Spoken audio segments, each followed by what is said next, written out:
Boa noite. Deixa eu só colocar meu relógio.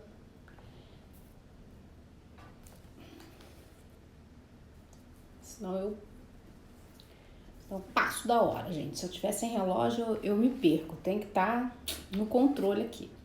Boa noite a todos que estão entrando. Mais uma live, né? Das nossas lives de aquecimento.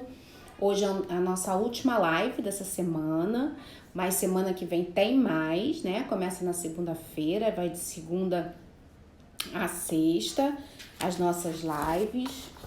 Hoje nós vamos estar falando sobre o registro, a importância da gente registrar, né, na educação especial, no consultório, principalmente no consultório, né, que a gente tem que, na sala de recursos também, que a gente precisa, quando recebe a criança, quando tem a queixa inicial, a gente já começa a registrar, né, tem que ter a fichinha para formalização da queixa inicial do professor. Então, a importância do documentar, né? Então, hoje a gente vai estar falando por que o ato de documentar e registrar é importante na educação especial, né? Então, a gente vai estar falando sobre isso, tá bom? Como é importante isso pra gente como profissional, para registrar mesmo o processo do nosso trabalho, assim como é importante para que a gente passe para outros profissionais o que está acontecendo com o nosso aluno, ok? Então, a gente vai ver bastante coisa, separei bastante coisa aqui para a gente ver, alguns livros, alguns textos, um material aqui para a gente estar tratando sobre isso. Então, meu nome é Marta Bistene, eu sou psicopedagoga, especialista em educação especial, sou idealizadora do portal Estruturar, que é um ambiente virtual que a gente planejou ele para dentro de 3 olhares, né? O suporte às atividades dos alunos, então materiais, né? Para que a gente possa intervir com nossos alunos. Um outro olhar aí que nós temos sobre a questão da orientação, de como... Não estou escutando. Opa, peraí, gente, desculpa. Eu esqueci o fone. Só um momentinho.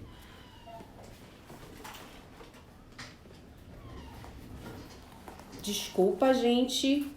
O microfone. Eu esqueci o microfone.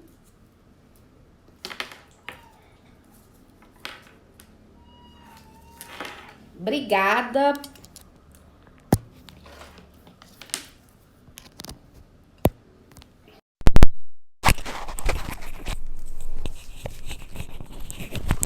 Desculpa aí a falha técnica. Esqueci o microfone. Vê se melhorou o som. Melhorou? Melhorou o som? Tá ouvindo? Então, beleza. Então, gente, é importante, a gente vai falar dessa importância, né? Dos registros. Eu estava falando do portal Estruturar, né? Então, o portal Estruturar é um ambiente que a gente planejou com 3 visões, né? A gente alcançar 3 áreas importantes no processo aí da sala de recursos, do consultório, que são as intervenções, né? Um acervo de materiais de apoio, né? E a estruturação das intervenções, as orientações para os professores utilizarem essas ferramentas, utilizarem esses recursos, e um terceiro olhar, que é o olhar da capacitação dos profissionais, né? A gente falar mesmo de algumas práticas, de algumas intervenções, de alguns procedimentos, tanto na área da psicopedagogia como da sala de recurso. O nosso objetivo é atingir e melhorar o atendimento à pessoa com deficiência. Então, essa é nossa prática, né? Nós ainda não estamos plenamente, porque nós estamos nos organizando aí para alcançar também a demanda das pessoas surdas, né? Que precisa de todo um planejamento, uma equipe maior, e a gente já está providenciando isso, e a gente quer chegar aí nessa plenitude aí de atender a todas as pessoas com deficiência, né? Nesse momento, a gente está nessas 2 semanas de lives para que a gente possa fazer esse aquecimento aí para o primeiro workshop de educação especial na prática.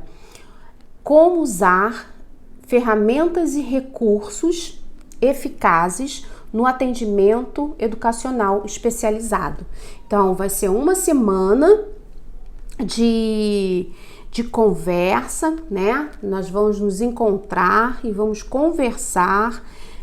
Tem materiais, não vai ter certificado dessa vez, mas a gente vai estar junto aí, contribuindo para o conhecimento, né? A prática da educação especial, ok?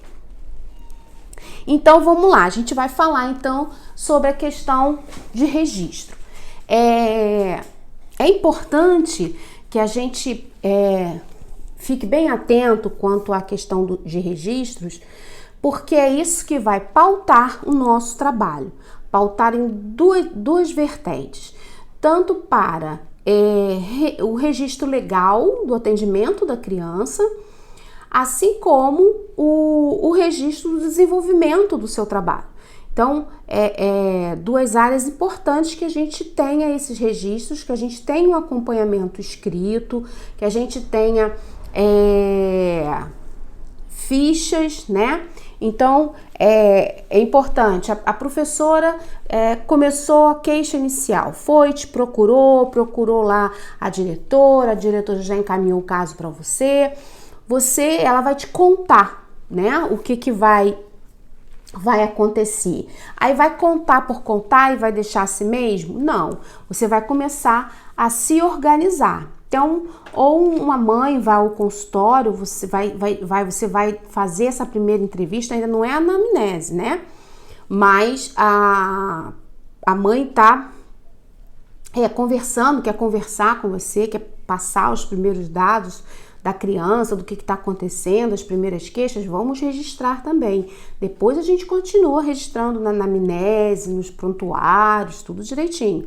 Mas registra isso em forma de texto, né? É importante que a gente tenha isso registrado, que a pessoa assine, né? Então, é bacana isso acontecer. Bem, quando a gente está dentro da escola, é importante também que a gente tenha um documento, uma ficha, né, de queixas. Então, pode ser uma coisa simples, uma folha branca, pautada, onde o professor, em vez só de te falar, você pede a ele para registrar aquilo ali, né? Pede a ele para poder escrever o que ela tá precisando, o que ela tá vendo, né? A criança, o desenvolvimento dessa criança, o que ela tá vendo de prejuízo no processo cognitivo dessa criança, para que a gente possa ter aí um respaldo, né? Então, quando a criança vem, a gente vai ter um texto para olhar esse texto, ler, reler, pensar qual vai ser os primeiros passos que nós vamos dar, quais são as áreas, mediante a queixa, por onde que a gente vai começar essa avaliação, tá? Então, isso é importante a gente ter esse registro. Aí a gente vai caminhar aí no atendimento, né, da criança, e aí a gente vai, então, começar o atendimento dessa criança. Eu tenho uma ficha, essa ficha eu que elaborei, e ela tá nós temos dentro do portal Estruturar, nós temos um workbook, ou seja, um livro de trabalho, né, onde tem várias fichas de registro para que a gente possa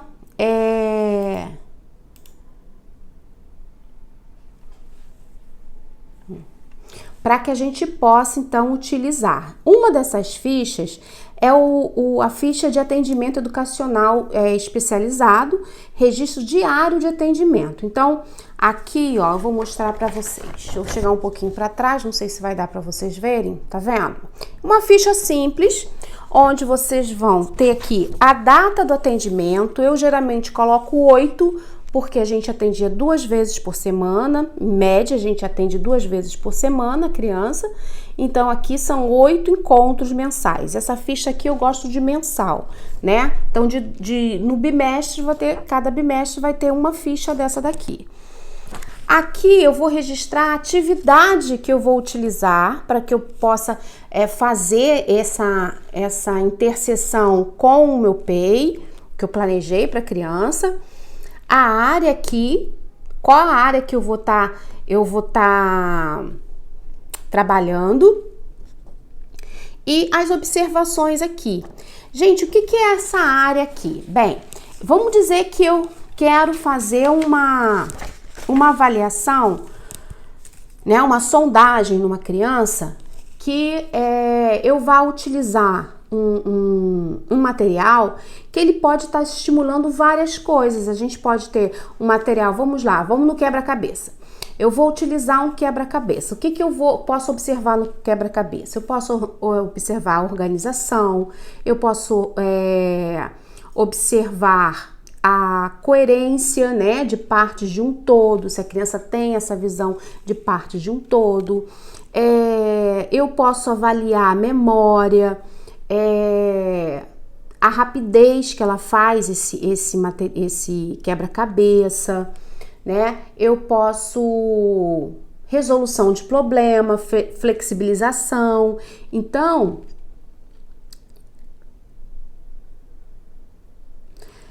gente, eu sei disso. A pessoa tá falando aqui, professora, tem professoras surdas querendo ver a sua live, participar da sua live, e a gente não tá tendo isso. Eu sei disso, foi exatamente isso que a gente falou no começo, né? A gente tem se organizado para que isso aconteça, tá bom? Espero que no próximo encontro que a gente tiver, né, de lives, a gente possa estar aí já com a participação de um intérprete, tá bom? Mas por enquanto nós não temos esse intérprete. Até porque, gente, a gente uniu o intérprete à tecnologia, é o que mais a gente tem, assim, dificuldade, né? Porque eu estou num lugar, os intérpretes podem estar em outro, e essa tecnologia aí de juntar os dois aí que é mais complicado. Então, a gente tem pensado nisso, a gente tem se organizado para isso, mas ainda a gente não concluiu aí a nossa organização, tá bom? Eu peço desculpa aos professores surdos. Agora, depois as lives ficam gravadas com legenda, tá bom? Eu sei que não é isso, a participação presencial legal, que a gente pode fazer perguntas, que a gente pode participar, mas nesse momento nós não temos intérprete, tá bom? Então, gente, é importante que a gente faça esses registros, né? E essa área aqui, então, um quebra-cabeça, ele pode ter você pode observar várias coisas. Ele serve para avaliar várias funções cognitivas, né? Funções executivas, como está indo cada área cognitiva da criança.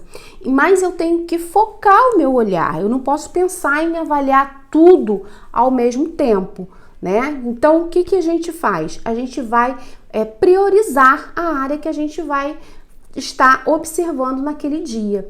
Até porque eu posso usar um ou outro material, aquele material, às vezes a criança não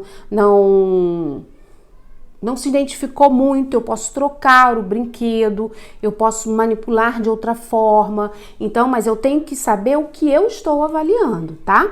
Qual a área cognitiva que eu estou avaliando. E as minhas observações, o tempo que a criança levou com o brinquedo, o envolvimento dessa criança. Então, todas essas questões são importantíssimas a gente tá fazendo o registro delas, tá bom? Além dos documentos de registro, a gente também seleciona alguns protocolos, né? A gente tem as avaliações formais, que são os protocolos, né? Que tem os seus registros patenteados, são pesquisas, são métricos, né? A gente tem uma escala, né, para se responder, são testes mesmo, psicopedagógicos, neuropsicopedagógicos, neuropsicológicos. Então, os profissionais têm são protocolos, né, oficiais. Então, a gente chama aí de avaliação formal, né? Que a gente tem todo um rito para ser aplicado. Alguns testes são restritos aos psicólogos. Então, a gente tem, esses registros. E nós temos também a possibilidade de fazer sondagens informais. Ou seja, a gente montar materiais para que esses materiais nos sirvam de direcionamento. Então, para escrita, para leitura, eu vou mostrar uma sondagem aqui que eu comecei a mostrar ontem, eu vou acabar de mostrar hoje. Então, a gente tem essas duas linhas também de sondagem, né, de registro. Tanto os registros dos protocolos formais, para que a gente possa auxiliar aí no processo de avaliação da criança, de diagnóstico, como os informais, né, que são as escalas. E também, lembrando aqui, gente, que os instrumentos, eles devem ser utilizados no intuito de verificação de dificuldades, né? A gente tem que aplicar nesses materiais para que esses protocolos, essas sondagens, para verificação das dificuldades. Mas a gente tem que observar também todo esse processo aí de avaliação e de registros, quais são as potencialidades do meu aluno, como que eu vou intervir e como que o que ele já sabe pode me auxiliar para trabalhar, para intervir naquilo que ele ainda não sabe, né? E isso tem que ficar também bem claro no nosso trabalho. Então, todo esse processo de escrita, de relatório, de registros da queixa inicial, do registro do meu atendimento, de registro de como a criança se portou diante de uma atividade, ele é muito importante, né? E é um aporte que a gente tem para que a gente faça o nosso relatório final, né? Aquele relatório, né, que as pessoas sempre têm muita dificuldade também de montar. Quando você tem todo esse processo, né, registrado, a queixa inicial, a sua anotação diária aí das sessões que você teve com essa criança, seja na sala de recursos ou no set terapêutico, no final disso, quando você vai sentar para fazer um relatório de uma criança, você não precisa ficar pensando no que ela fez, como é que foi, né? Os registros fotográficos também são possíveis, as filmagens também são possíveis, isso desde que esteja autorização dos pais. Então, a gente vai ficar atento quanto a isso. A gente não pode sair filmando, nem publicando a imagem de uma criança, principalmente em set terapêutico ou em sala de recursos, né, sem autorização dos pais. Eu sou mais restrita ainda, gente, nem com autorização dos pais. Os pais às vezes gostam de filmar a sessão, mas aí parte a autorização de mim, né? Eu não autorizo postar sessões. Eu não autorizo os pais de utilização da minha imagem, nem do momento que eu estou fazendo as intervenções. Ai, Marta, mas por quê? É uma questão de preservar a própria criança mesmo, né?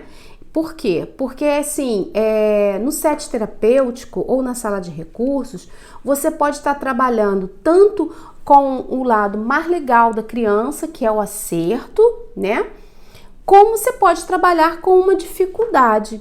E isso aos olhos do pai, às vezes, eu permito que os pais estejam na minha terapia, eu não tenho problema nenhum, minha terapia não é fechada, né? Eu permito a participação dos pais, dos acompanhantes das crianças, mas eu falo, olha, pode tirar foto, mas pode tirar foto comigo, pode postar fotos e tudo, mas eu peço para evitar, né, que o ambiente do consultório seja exposto, tá? Eu não me sinto à vontade.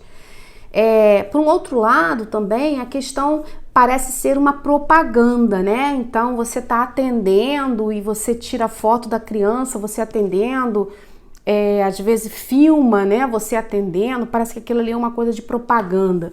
Então eu peço aos pais que não divulguem as minhas sessões, eu não gosto, tá? Mas aí vai de cada um também, né? Cada um acha que né, cada um age da melhor forma, tá bom? Mas para que a gente possa filmar, eu filmo, e peço autorização para os pais para a utilização dessas imagens, caso eu venha dar um curso, caso eu possa precisar dessas imagens para a área acadêmica, né? Não posto em Facebook, em Instagram também, só para reprodução em momentos acadêmicos. Então, nós temos um documento, também está lá no workbook, que é autorização de imagem e de reprodução acadêmica daquele registro, tá bom? Então, tudo isso, gente, a gente tem que pensar quando a gente está na sala de recursos e no set terapêutico. A ficha de utilização de imagem, os bilhetes, né, para as mães, as queixas. Às vezes a mãe vem contar um caso, né, assim, sobre o filho. Olha, aconteceu um fato, às vezes muito positivo, ou às vezes não tão positivo. Eu peço que a mãe registre isso em escrita, né, para que depois eu possa recorrer, se ela não filmou, se ela não fotografou, eu peço que ela registre para mim o relato dela, para que a gente também coloque no prontuário da criança, para que a gente possa ter uma base também de observação, de pesquisa sobre aquele, de repente, um momento que esteja muito parecido. Eu retorno lá para poder ler novamente o relato da mãe, para ver se consiste, né, o mesmo comportamento e tal. Então eu gosto de fazer esse registro também. Outros registros que são importantes a gente ter uma boa anamnese, né? A gente precisa ter essa anamnese bem estruturada, né? Observando algumas questões. Eu já falei, eu gosto de falar sobre isso, a questão primeiro do acolhimento da família, antes de fazer a anamnese. Eu gosto de acolher, eu gosto de ter um ambiente mais informal, então depois eu passo para a anamnese, né? Outro registro que é fundamental, a gente não pode deixar de ter, é o nosso PEI, né? Que é o Plano Educacional Individualizado. Alguns lugares estão chamando de PDI, né? Plano de Desenvolvimento Individual. Eu já vi Plano de Atendimento Educacional Especializado. Já tem vários nomes aí para um mesmo documento, que é o raio-x que você faz, vamos dizer assim, né? É o raio-x do seu aluno, né? O que você observou, quais são as áreas que você vai atuar, quais são os recursos que você vai utilizar, o tempo que você vai utilizar e por aí vai, tá? Olha, aqui pra mim não travou, tá, Adriana? Não, aqui não travou não, aqui tá? Pelo menos não me notificaram aqui que travou não.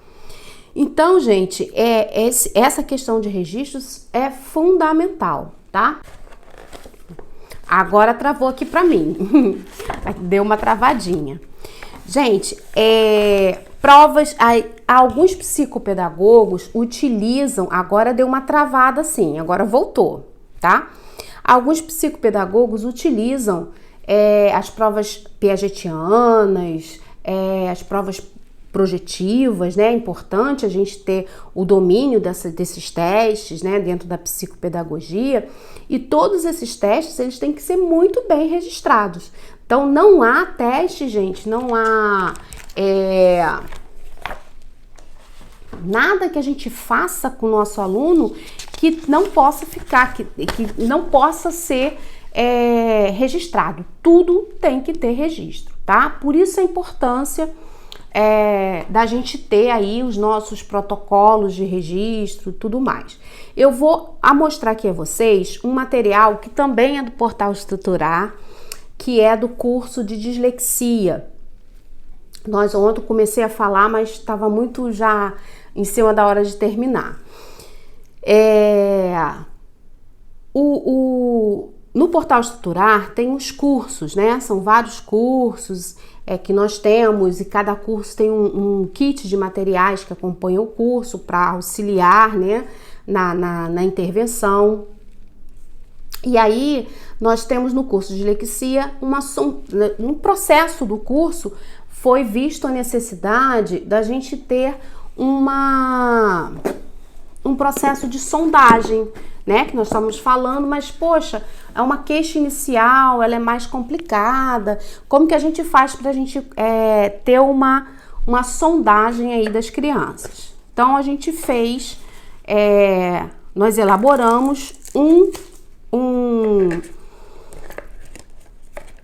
kit de sondagens, né,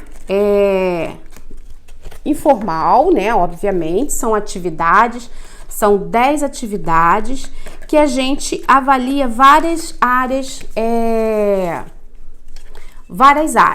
tá? Eu vou mostrar aqui mais ou menos para vocês como é que é. Por exemplo, olha, são vários critérios que a gente avalia, né?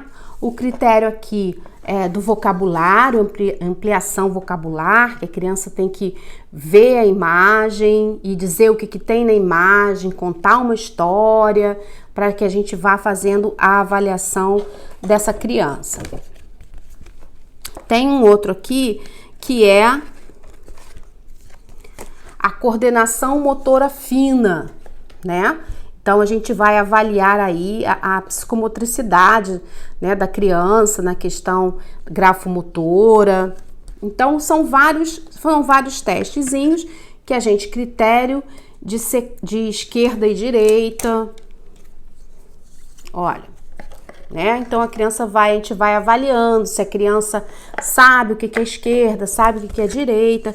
Então, aqui são 10 testezinhos. Tem teste de leitura, teste de escrita, teste de reconhecimento de letras, de sílabas e por aí vai. Então, são aqui critério de atenção. Esse aqui é bem legal. São várias perguntinhas. Você coloca as fichas, olha, sobre a mesa e vai pedindo a criança para selecionar, né? A bola que está fora da caixa, que está dentro da caixa, que está em cima da caixa, que está do lado.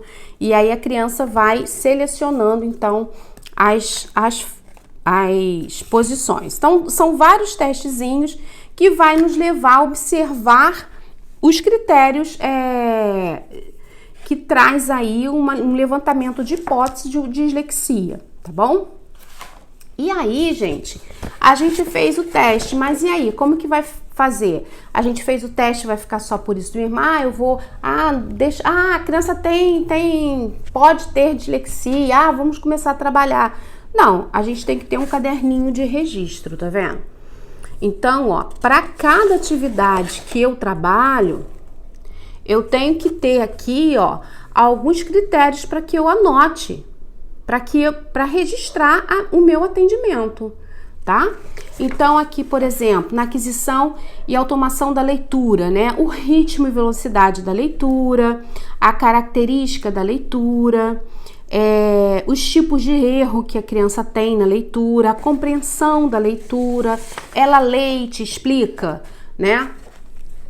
A questão da rima, como é que foi? Ela conseguiu perceber o som da rima? Ela teve erro nessa percepção? A mesma coisa para a literação. A cópia, né? É importante a gente trabalhar a cópia com a criança, a gente saber se ela está rastreando corretamente o texto, se ela está sabendo utilizar o espaço da linha, o espaço do caderno, o espaço da folha. A postura na hora de escrever, ela fica numa postura correta de escrita, ela tem dificuldade de posicionar o caderno, isso tudo a gente tem que observar e registrar, né? Na escrita tem erros de português, né? Tem erros gráficos, tem erros de pontuação, troca de letra, inversão de letra, omissão de letra, então tem aglutinação das palavras. Então, quando a gente dá uma atividade para a criança, a gente tem que saber se ela vai realizar essa atividade ou não vai, qual é o nível, né, de qualidade dessa resolução, se ela compreendeu corretamente os comandos. Então, tudo isso, gente, a gente tem que estar registrando. Então, quando a gente seleciona os nossos materiais, é importante que a gente faça. Alguns materiais já vêm, né? Eu gosto muito de acompanhar já o material com alguns registros, mas nem todos têm.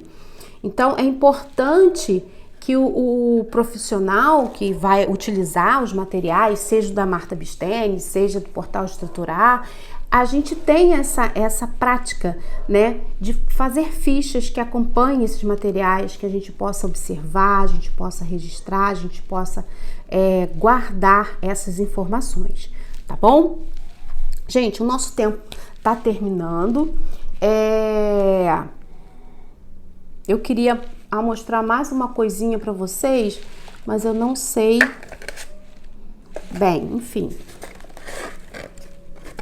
Deixa eu ver se tá critério de rima, não.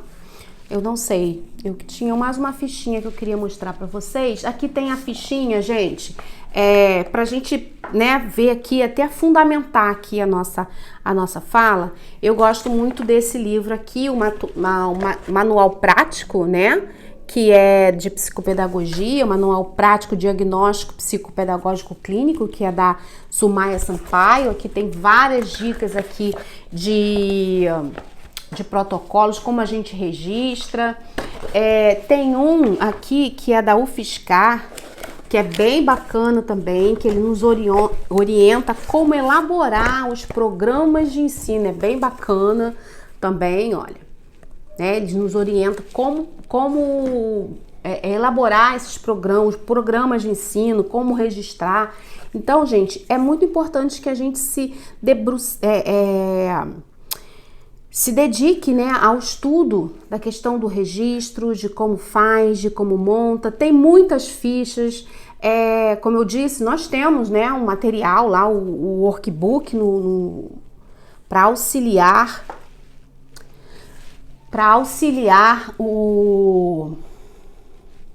esse aqui é o da UFSCar. Ele é mais denso, né? Um estudo mais aprofundado, mas é bem bacana. Esse daqui é da Sumaya Sampaio. Também muito bom, bastante orientação de testes e registros para os psicopedagogos, tá bom? Então é importante que a gente se dedique aí a esses registros. Tem muita coisa pronta, né? Como eu disse, estava dizendo, tem lá no Portal Estruturar, nós temos vou mostrar de novo, Adriana, o workbook, mas é importante que a gente também faça os nossos, porque cada criança, você vai alguma coisa no plano, né? Assim como a gente tem individualidade no plano, eu estou repetindo porque travou, tá, gente? Assim como a gente tem a individualidade no plano, né, educacional, o nosso PEI, a gente também tem que ter nos nossos registros. Cada criança vai nos chamar a atenção em alguma coisa, cada criança vai ter uma especificidade, uma forma de interação com a atividade. Então, gente, nada é uma receita pronta, né, e acabada. A gente tem ideias, a gente tem apoios, a gente tem materiais, acervos de materiais, mas a gente tem que lembrar que todo material pode ter a necessidade de uma adaptação para o meu aluno, né? Cada aluno é único, cada procedimento de avaliação, de intervenção, ela é única também, né? É muito interessante a gente pensar nisso. A neurodiversidade, ela hoje já é um estudo tão bonito, né? A neurociência nos deu aí de presente a educação, essa junção aí, né, da pedagogia com a neurociência. Tantas coisas nos foi revelado através dessa ciência, e isso a gente tem que utilizar, assim, em benefício dos nossos alunos, né? Então, uma das coisas que eu sempre falo é que nós podemos ter instrumentos, nós temos materiais, nós temos protocolos, a gente tem fichas, um monte de coisa já pronta, mas é importante que a gente avalie aquilo ali para cada aluno, sabe? Que a gente dê aquele toque de individualidade, isso é fundamental, né? Para a gente poder alcançar os nossos alunos, alcançar o seu estilo cognitivo, o estilo cognitivo de cada um, qual é a área que mais chama a atenção daquela criança, a preferência, né, dessa criança, o que faz assim, o que atrai essa criança, o que a gente possa pautar o nosso trabalho no interesse, né, no interesse dessa criança, tá bom, gente? Lembrando a vocês aí sobre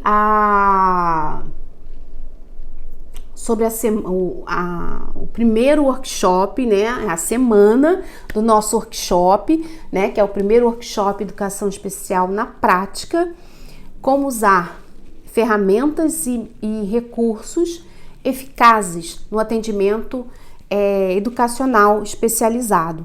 Então isso aí vai ser bem bacana, a gente está preparando aí temas bem interessantes para a gente poder estar aprofundando, e semana que vem a gente vai ter mais 5 temas dentro também para auxiliar aí as intervenções na educação especial, tá? Focando aí os professores de recursos, os psicopedagogos, os neuropsicopedagogos, para a gente poder estar colaborando aí com a melhoria, né? Não sei se é melhoria, mas a melhoria da qualidade, né?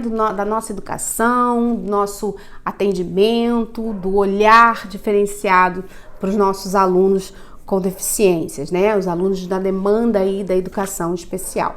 Então, até segunda-feira a gente volta, né? E quem quiser participar do primeiro workshop em Educação Especial na Prática, o link da inscrição está na bio, né, do Instagram. E participem também aí das redes sociais, Instagram, Facebook, YouTube, tem muito material, tem muito conteúdo bacana. O Telegram tem alguns materiais gratuitos. Então, vocês estão aí convidados para participar com a gente aí desse... aqui também tá começando a travar, gente. A internet foge um pouquinho da nossa alçada, né? Então, aqui no Rio, a gente tá passando um apertozinho aqui com a internet do Rio de Janeiro, tá? Não sei como tá aí no estado de vocês, na cidade de vocês, mas aqui a gente tá passando um aperto aqui, tá? Não tem pra onde correr muito, não. Então, gente, até segunda-feira, tá bom? E eu vou mostrar aqui, novamente, aqui, a capa dos livros que vocês me pediram, tá bom? Então, vamos lá. Olha, esse aqui é da UFSCar, muito bacana, um material de estudo muito bacana pra gente, psicopedagogas, professores de recursos. Ele aborda a ciência da análise do comportamento, então tem muita coisa bacana com evidência científica para a gente estudar nele.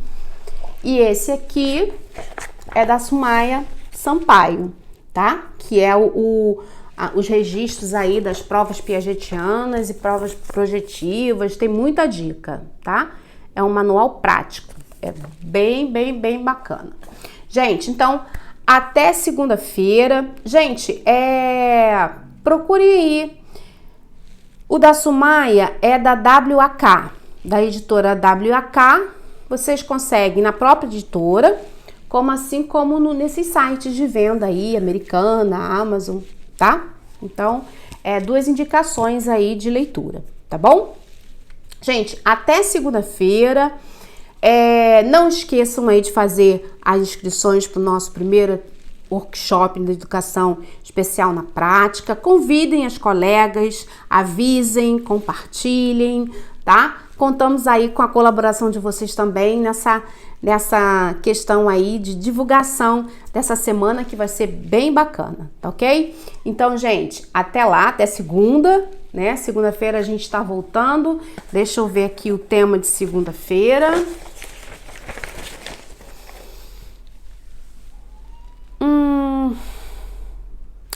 Parceria com a família e a escola na educação especial, né? A gente vai estar falando sobre esse tema. Isso é bem interessante, principalmente agora nesse tempo de pandemia, né? De ensino remoto. Como que fica isso aí, né? Essa parceria com a família nesse período. E aí, na segunda-feira, a gente vai estar conversando sobre isso, tá bom? Então, até lá, gente. Até segunda-feira.